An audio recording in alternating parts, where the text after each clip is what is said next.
Good evening dear students, welcome to study with Aakash. Study with Aakash में आपका स्वागत है।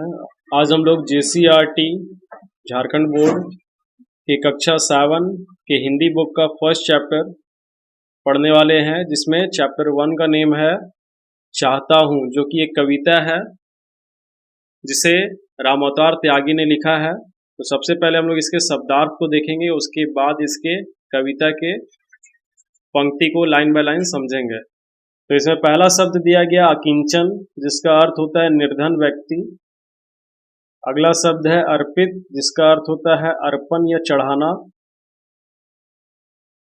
उसके बाद आशीष, जिसका अर्थ होता है आशीर्वाद। फिर अगला शब्द ऋण, जिसका अर्थ होता है उधार। अगला शब्द घनेरी, जिसका अर्थ होता है बहुत घनी। फिर अगला शब्द है ढाल, जिसका अर्थ होता है युद्ध में तलवार, भाले आदि के आघात को रोकने वाली वस्तु। आघात का मतलब जब हम लोग चोट करते हैं तलवार से, तो उसको रोकने के लिए जो एक तरह का औजार होता है, जिसको ढाल कहा जाता है। अगला शब्द है भाल, जिसका अर्थ होता है मस्तक। उसके बाद स्वप्न, जिसका अर्थ होता है सपना। फिर है समर्पित, जिसका अर्थ होता है भेंट करना। उसके बाद सुमन, सुमन का अर्थ होता है फूल। और इसका अंतिम शब्द है नीड़, जिसका अर्थ होता है घोंसला, जो पक्षी घोंसला बनाता है। अब इसके बाद हम लोग रामावतार त्यागी के जीवन के बारे में जानते हैं। तो रामावतार त्यागी, जो कि इस कविता के कवि हैं, उनके जीवन के बारे में बताया गया है कि उनका जन्म जो है 17 मार्च 1925 ईस्वी को मुरादाबाद उत्तर प्रदेश में हुआ। ठीक है, उत्तर प्रदेश राज्य का नाम है और मुरादाबाद जो है वो जिले का नाम। और 17 मार्च 1925 को उनका जन्म हुआ था। मृत्यु जो है 12 अप्रैल 1985 ईस्वी को हुआ, यानी कि 1925 में वो जन्म लिए और 1985 में वो मर गए। टोटल जो है 60 साल जीवित रहे। शिक्षा जो है उनका दिल्ली विश्वविद्यालय से स्नातकोत्तर, ठीक है, यानी कि दिल्ली विश्वविद्यालय से जो है वो अपना ग्रेजुएशन कंप्लीट किए थे। और प्रमुख रचनाएं जो उनकी थी, नया खून, यानी उनके द्वारा जो रचना किया गया, जो कविता लिखा गया, उसमें से नया खून, आठवां स्वर, गीत सप्तक, 21 गीत आदि काव्य, राम झरोखा और समाधान यानी उपन्यास, ये सारा जो उनके द्वारा लिखा गया था। अब कविता की ओर बढ़ते हैं। चाहता हूं, तो कविता का प्रथम 4 पंक्ति है, मन समर्पित तन समर्पित और यह जीवन समर्पित, चाहता हूं देश की धरती तुझे कुछ और भी दूं। ठीक है, इसका कहने का तात्पर्य यहाँ पे ये है कि प्रस्तुत पद्यांश हमारी हिंदी की पाठ्य पुस्तक, ठीक है, यानी जिस किताब को हम लोग पढ़ रहे हैं उस किताब का नाम है भाषा मंजरी, के संकलित कविता चाहता हूं से उद्धृत है, यानी उससे लिया गया है। और इस अंश में कवि रामावतार त्यागी राष्ट्र प्रेम की भावना से ओतप्रोत है, क्योंकि ये अपने देश के बारे में कह रहे हैं। तो इन पंक्तियों के माध्यम से कवि ने अपने देश की धरती के उपकारों के प्रति अपना सर्वस्व अर्पित करना चाहा। ठीक है, उन्होंने कहा है ना, मन समर्पित तन समर्पित। मन यानी कि अपना जो चंचल सा दिमाग है, ठीक है, उसको भी समर्पित करना चाहते हैं। और साथ में तन का मतलब होता है शरीर, तो वो शरीर को भी समर्पित करना चाहते हैं। और साथ में जीवन भी समर्पित, यानी पूरा जीवन जो है देना चाहते हैं। कवि अपना मन, अपना तन यानी अपना शरीर और अपना संपूर्ण जीवन अपने देश की धरती को न्यौछावर करना चाहता है, यानी कि बलिदान करना चाहता है। लेकिन इतने अर्पण के बाद भी उसे ऐसा महसूस होता है कि देश की धरती के उपकारों का बदला नहीं चुका सकता है, क्योंकि ये देश जो है, ये धरती जो है, इसका उपकार जो है बहुत ज्यादा है। क्योंकि इसी में हम लोग खेल कूद करके बड़े हुए, इसी के द्वारा उपजाए गए अन्न को खा करके बड़े हुए। जो अनाज है, चाहे वो धान हो चाहे गेहूं हो, सब कहाँ उगता है? यही धरती माँ पे उगाया जाता है। इसी का सीना चीर करके हम लोग जो है खेती करते हैं। तो सारा कुछ जो है इसी के द्वारा दिया गया है। इसीलिए जो है कवि कह रहा है कि इतना कुछ अगर हम अपना जीवन भी जो है इनको दे दें तो भी जो है हमको लगता है कि कुछ और हमको देना चाहिए। अतः उसकी इच्छा है कि अपने देश को कुछ और दे। वास्तव में हम अपना सर्वस्व यानी सब कुछ न्यौछावर करने के उपरांत भी मातृभूमि के ऋण से उऋण नहीं हो सकते। ऋण करने का मतलब हो गया कर्ज, उधार। क्योंकि अब तक धरती माँ हमें जो भी दी है वो सब क्या है, कर्ज ही है ना, लौटा तो नहीं सकते हैं। अभी हम लोग जो जमीन जायदाद घर बार के लिए लड़ाई झगड़ा करते हैं तो कहाँ है, सब तो धरती माँ पे ही है। एक दिन जो है दुनिया से चले जाएंगे और सब कुछ यहीं रह जाएगा, लेकिन फिर भी लोग जो है झगड़ा करेगा कि मेरा जमीन है, किसी का नहीं है। खाली कहने को है कि हाँ इतना बाउंड्री घेर दिए ही मेरा हो गया, लेकिन मरने के बाद जो है वो बाउंड्री को खाली उठा के ले जाओ, वो भी नहीं ले जा सकता। तो हम अगर चाहें कि इस ऋण से यानी इस उधार से मुक्ति पाले तो कभी नहीं पा सकते। मरने के बाद ही हो सकता है कि मुक्त हो जाए, लेकिन फिर भी मरने के बाद भी मुक्त नहीं होंगे, जलेंगे कहाँ, इसी धरती पर। आगे का लाइन है, माँ तुम्हारा ऋण बहुत है मैं अकिंचन, किंतु इतना कर रहा फिर भी निवेदन, थाल में लाऊं सजाकर भाल जब भी, कर दया स्वीकार लेना या समर्पण। अगला जो है तुम्हारा कि प्रस्तुत पंक्तियों में कवि द्वारा अपनी मातृभूमि से समर्पण को स्वीकार करने के लिए प्रति निवेदन का भाव है। यानी कि वहां पे जो प्रार्थना किया जा रहा है कि जो हम समर्पण देना चाहते हैं, यानी जो भी हम आपको अर्पित करना चाहते हैं आप उसे स्वीकार लो। कवि मातृभूमि से कहता है कि माँ आपका मुझ पर अत्यधिक उपकार है। अब जैसे कि कोई माँ हमें जो है इतने बड़े कर चुकी है, ठीक है, अभी सबका माँ है ना, सबको छोटे से पाल पोस करके जो है इतना बड़ा की। क्या कोई भी बच्चा जो है अपनी माँ का ऋण उतार सकता है, कर्ज उतार सकता है? कभी नहीं उतार सकता। तो उसी तरह से जो है धरती माँ भी हम लोग को बड़ा की है। तो बहुत सारा उपकार है और मैं अति निर्धन हूं, ठीक है। कवि कह रहा है कि मैं बहुत गरीब हूं, किंतु मैं आपसे विनती कर रहा हूं, ठीक है। कवि क्या कर रहा है, विनती कर रहा है, यानी प्रार्थना कर रहा है कि जब भी मैं थाल में अपना मस्तक सजाकर आपको समर्पित करना चाहूं, यानी जब भी बलिदान का बात आए, जब आपके ऊपर जो है क्या हो, दुश्मनों का हमला हो। जैसे अभी सैनिक लोग हमारे रहते हैं, बॉर्डर पे खड़े रहते हैं ना, किस लिए रहते हैं, ताकि भारत में कोई घुस ना जाए।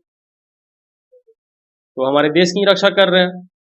और कई बार ऐसा होता है कि देश की रक्षा करते हुए जो बहुत लोग शहीद हो जाते हैं। तो इसलिए यहाँ कवि कह रहा है कि अगर मैं कभी थाल में अपना मस्तक यानी अपना सिर जो है सजाकर आपको समर्पित करना चाहूं, यानी कि खुद का बलिदान करना चाहूं, तो आप मुझ गरीब पर दया करके मेरा समर्पण स्वीकार कर लेना। दूसरे शब्दों में कवि ने अपना जीवन समर्पित करके मातृभूमि के ऋण को चुकाने का प्रयास किया, क्योंकि इस धरती माँ का ऋण जो है मरने के बाद ही चुकेगा। बलिदान हो जाएंगे, शहीद हो जाएंगे तो शायद पूरी तरह से तो नहीं चुका सकते, लेकिन कुछ हद तक तो चुकेगा। इसलिए जो कवि इस तरह से उसे चुकाने का प्रयास कर रहा है। आगे कहता है, गान अर्पित प्राण अर्पित, रक्त का कण-कण समर्पित, चाहता हूं देश की धरती तुझे कुछ और भी दो। यानी कवि जो है हर बार यही कह रहा है कि मैं तुम्हें कुछ और भी देना चाहता हूं। तो प्रस्तुत पंक्तियों के माध्यम से कवि ने अपना सर्वस्व यानी सब कुछ अर्पित करने की इच्छा व्यक्त की है। कवि के अनुसार वह अपना गीत, ठीक है, यानी अपना जो भी गान है जो गा रहा है, अपनी मातृभूमि को अर्पित करना चाहता है, ठीक है। अभी देखता होगा तुम लोग कि बहुत सारे सिंगर ऐसे भी हैं जो हमारे देश के लिए गाते हैं। देशभक्ति सॉन्ग जो होता है, ऐ मेरे प्यारे वतन, ये भी तुम्हारा जो है देश के लिए गाया गया है। देश रंगीला, ये भी देश के लिए है। तो जितना भी तुम्हारा देश से जुड़ा हुआ गाना है, एक तरह से जो है हमारे देश को समर्पित किया गया, उसको अर्पित किया गया है। तो यहाँ पे भी जो है कवि अपने अनुसार जो है अपना गीत मातृभूमि को समर्पित करना चाहता है। वह अपना प्राण अर्पित करने के साथ साथ अपने खून का कण-कण समर्पित करने का हौसला रखता है, यानी खून की एक एक बूंद को जो है वो इस धरती माँ को समर्पित करना चाहता है। इतना सब कुछ अपनी मातृभूमि को समर्पित करने के उपरांत भी कवि को ऐसा लगता है कि उसने मातृभूमि का संपूर्ण कर्ज अदा नहीं कर पाया, यानी खून का एक एक बूंद भी जो है वो देने के लिए तैयार है, उसके बाद भी कभी को ऐसा महसूस हो रहा है कि अभी भी कुछ कर्ज जो है मेरा बाकी है, अभी भी हम पूरी तरह से धरती माँ का कर्ज जो है नहीं चुका पाए। अतः वह चाहता है कि देश रूपी माता को कुछ और समर्पित करें, क्योंकि ये धरती क्या है, हमारी माता है और हम इनके संतान हैं, पुत्र है, पुत्री है।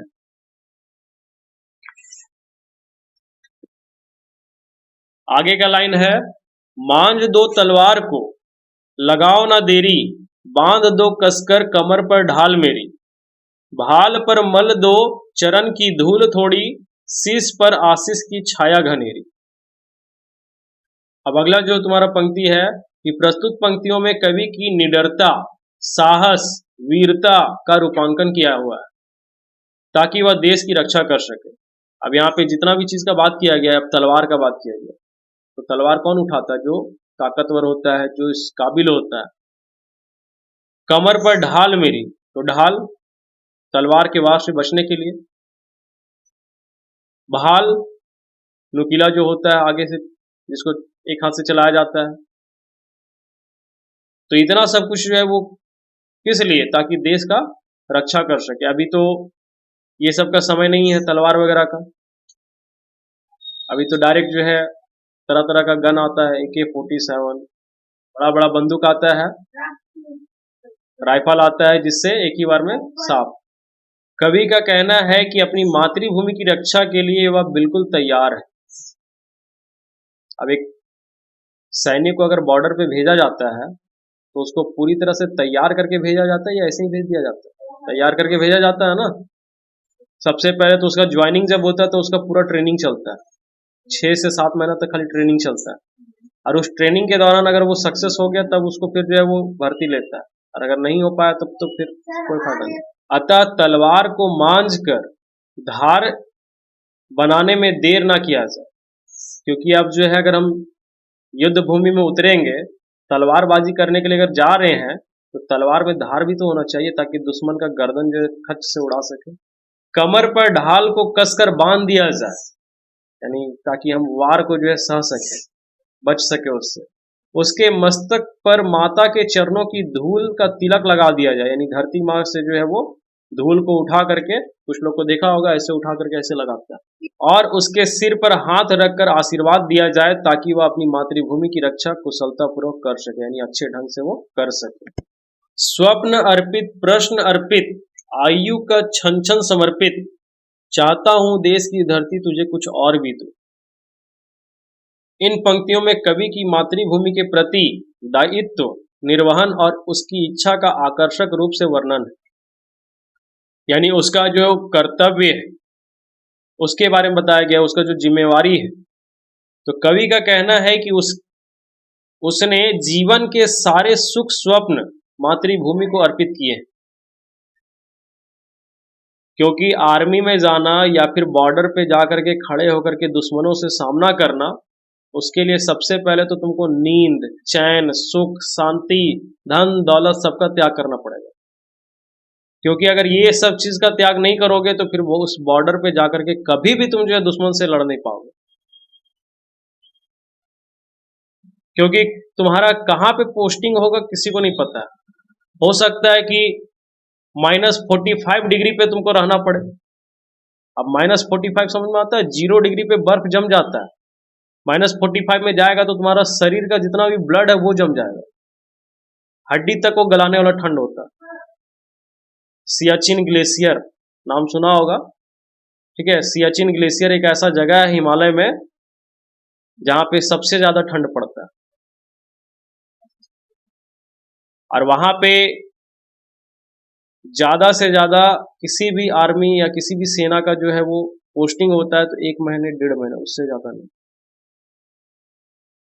वहां जाने वाला व्यक्ति ऐसा होता है कि वो महीनों तक जो है दाढ़ी नहीं बनाता, महीनों तक नहाता नहीं है, ब्रश तो करेगा ही डेली खाने के लिए, लेकिन दाढ़ी वगैरह नहीं बनाता है। इसलिए उसको पहले से ये सब काम करके भेज दिया जाता है कि तुमको जितना नहाना अभी यहाँ नहा लो, महीना भर तुमको नहाने नहीं मिलेगा, क्योंकि तुम वहां जाएगा तो वहां पे तुमको जो है पानी सारा जमा हुआ रहेगा बर्फ के रूप में, नहाएगा कैसे? एक हमारा केरोसिन ऑयल ही ऐसा है जो कितना भी ठंड पड़े तो जमता नहीं, तो वही चीज वो लेकर के जाता है। और साथ में रहता है स्टोव, जिसमें मिट्टी तेल डाल करके और हवा मार मार के जलाया जाता है, तो वो चीज लेकर के जाता है। तो महीना भर जो है उसको ना दाढ़ी बनाना है, क्योंकि सब तो जम जाएगा ना। सेविंग क्रीम भी अगर लेकर के जाएगा तो सब जम जाएगा।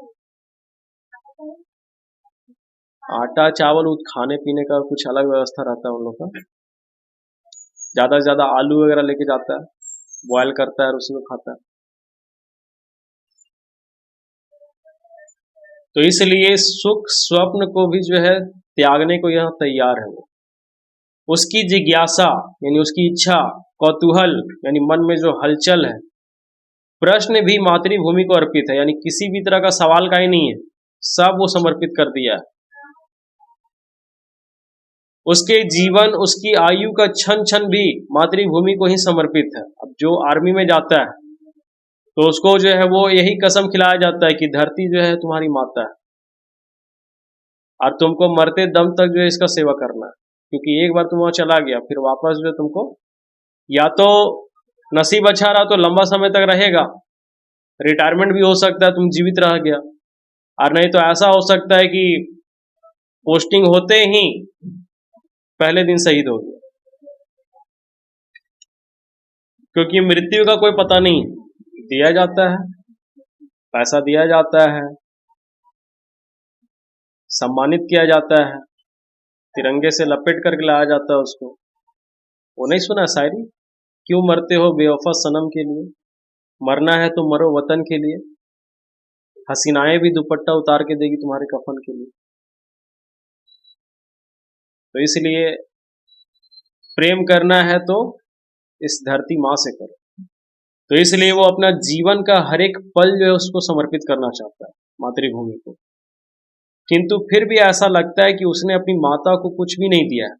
कभी को अभी भी ऐसा लग रहा है कि इतना कुछ देने के बाद भी लग रहा है कुछ कमी, अर्थात वह चाहता है कि अपने देश की धरती को कुछ और भी दे। आगे कहता है, तोड़ता हूं मोह का बंधन, क्षमा दो, गांव मेरे द्वार घर आंगन क्षमा दो, आज सीधे हाथ में तलवार दे दो और बाएं हाथ में ध्वज को थमा दो। अब यहां कह रहा है कि इन पंक्तियों में मातृभूमि की सेवा की उत्कट अभिलाषा कवि के द्वारा व्यक्त की गई। कवि के कथन अनुसार वह अपनी मातृभूमि के लिए अपना सर्वस्व न्यौछावर करने जा रहा है, इसलिए वह अपने रिश्ते नाते, ठीक है, परिवार वगैरह से जितना भी संबंध है उसका सब तोड़ रहा है। मोह माया का बंधन, ठीक है, मोह माया कहीं एक बंधन है जिसकी वजह से हम लोग एक दूसरे से कनेक्टेड है, जुड़े हुए। नहीं तो इस दुनिया में कोई किसी का नहीं, ना कोई किसी के साथ आया है ना कोई किसी के साथ जाएगा। लेकिन जब यहाँ पे धरती पे आते हैं तब जो है रिश्ता जुड़ जाता है कि ये तुम्हारी माँ है, ये तुम्हारे पिता है, ये तुम्हारा भाई है, ये तुम्हारा बहन है। और वही इमोशनल ब्लैकमेल, ठीक है, मोह माया के बंधन में आकर के भाई भाई से झगड़ा करने लगता है, ठीक है। तो इसलिए जो है यहाँ पे सबसे पहला चीज क्या करना है, मोह माया का बंधन तोड़ना। हनुमान जी भी जो है इसी बंधन को तोड़ करके आगे निकले थे, क्योंकि जो इंसान इस बंधन को तोड़ लेगा ना फिर वो दुनिया में कभी किसी से मतलब नहीं रखेगा। क्योंकि अगर मोह माया का बंधन रहेगा ना, मान लो कि तुम्हारे परिवार के ऊपर मुसीबत आया तो तुम सबसे पहले वहां जाएगा अपने परिवार को बचाने के लिए। लेकिन अगर वो बंधन तुम्हारा टूट गया तो तुमको लगेगा कि नहीं, ये पूरा दुनिया जो है मेरा एक परिवार है और तुम सबका सेवा करेगा। इसलिए सबसे पहले इस चीज को तोड़ा जाता है, मोह माया का बंधन। साथ ही वह अपने घर द्वार आंगन एवं गांव से विलग हो रहा है, घर से भी दूर जाना पड़ता है। गाना सुना ही होगा, संदेश से आते हैं सो, उसमें भी बहुत अच्छा अच्छा लाइन दिया। 10 मिनट का गाना है लेकिन पूरा कितना बार भी सुन लेगा ना तो कभी नहीं लगेगा कि इस गाने को हम जो है एक बार और ना सुने। तो घर द्वार आंगन एवं गांव से विलग हो रहा है यानी उससे दूर हो रहा है, इसलिए उसे सब क्षमा कर दे। यानी सबसे जो है क्षमा मांग रहा है। उसे तो सिर्फ दाएं हाथ में तलवार थामने की आवश्यकता है। वह दाएं हाथ में तलवार और बाएं हाथ में अपने देश का ध्वज यानी हमारा जो तिरंगा झंडा है धारण कर देश की रक्षा करने की एकमात्र अभिलाषा मन में रखे हुए है, ताकि मातृ ऋण से उऋण हो सके। यानी जो हमारी धरती माँ का कर्ज है वो उसे उतार सके। आगे का लाइन है, सुमन अर्पित चमन अर्पित नीड़ का त्रिन त्रिन समर्पित, चाहता हूं देश की धरती तुझे कुछ और भी दो। अब प्रस्तुत पंक्तियों में कवि द्वारा अपनी देशभक्ति का चरमोत्कर्ष रूपायित करने का प्रयास किया गया है, यानी अंतिम इच्छा जो है उसका व्यक्त करने का कोशिश किया है। वो कवि अपनी मातृभूमि को पुष्प अर्पित करना चाहता है, पुष्प यानी फूल चढ़ाना चाहता है। वह अपना चमन भी अपने देश के लिए न्यौछावर करना चाहता है। ठीक है, अपना चमन यानी अपना जो उसका गांव घर है, ठीक है, उसको भी जो अपने देश के लिए न्यौछावर करना चाहता है। कवि घर रूपी नीड़ का प्रत्येक तिनका अपनी मातृभूमि के नाम करना चाहता है। जैसे पक्षी जो है घोंसला बनाता है तो तिनका ला ला करके बनाता है, उसी तरह से जो है अगर हम लोग भी घर बनाते हैं तो एक छोटे से ईंट को जोड़ जोड़ के बनाते हैं।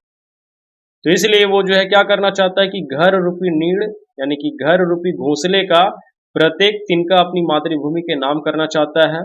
इतना होने पर भी वह अभी भी संतुष्ट नहीं हो सका। उसे अभी भी लग रहा है कि कुछ तो और देना चाहिए, कि वह अपनी मातृभूमि के ऋण को चुका पाया है। अतः वह चाहता है कि अपने देश को और भी कुछ दे। इसलिए उसकी इच्छा यही है